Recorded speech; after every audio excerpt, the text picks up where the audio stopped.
உணவு அவசியமானது ஆர்வத்தை தூண்டக்கூடியது. நம்ம வீட்டிலே சாப்பிட்றதுக்கும் பொது இடத்துல சாப்பிட்றதுக்கும் வித்தியாசம் இருக்கு.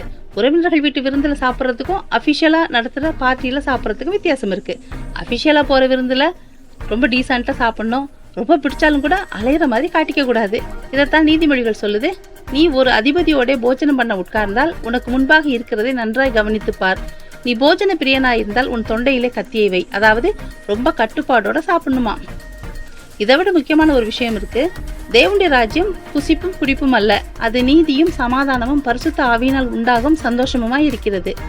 தேவனுடைய ராஜ்யத்துல முக்கியமானது நீதி, சமாதானம் மற்றும் வெறும் சந்தோஷம் இல்ல, பரிசுத்த ஆவியினால் உண்டாகிற சந்தோஷம்.